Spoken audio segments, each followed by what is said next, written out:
Meanwhile, China's President Xi Jinping is on what's been called a charm offensive across Southeast Asia, visiting Vietnam, Malaysia and Cambodia.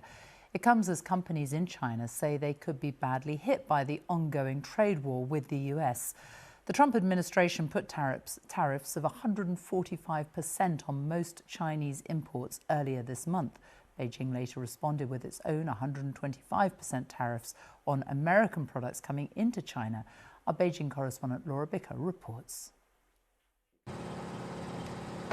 They even make shoes by the roadside in the factory of the world, where family income is measured by how many heels you can make in an hour. Here they are feeling the effects of an economic war. Workers live from contract to contract. They need orders, if not from the US, then who? But some have been lucky. This group of workers make shoes to sell within China.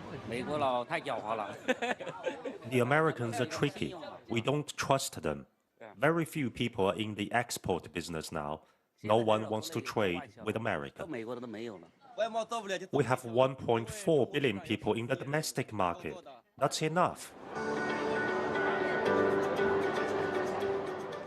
Guangzhou is hosting one of the world's biggest trade fairs as the world's two largest economies wage a trade war. Everything here is for sale, and some of these goods should be making their way to American households. Instead, we're told orders from the US have been cancelled. Firms who once sold to America are in limbo as they wait and hope for talks to end this crisis. What do you think of Donald Trump? He's crazy man. He's crazy Trump.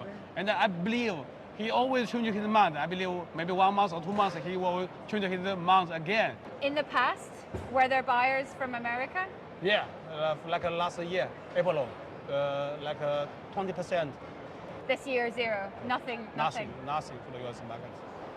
Many companies we've spoken to who sell to the United States have told us they are now looking for alternative markets. The reality is China's economy is still export driven. Around half of its growth in the last year has come from selling goods abroad. Beijing also needs its neighbours to stand firm with them. President Xi is on a charm offensive in Southeast Asia, urging them to resist what he calls US bullying. China remains defiant, a show of pride as it starts to feel some pain. Goods once bound for the US are piling up in these ports. This country can withstand Donald Trump's onslaught of tariffs, but it doesn't mean it won't hurt.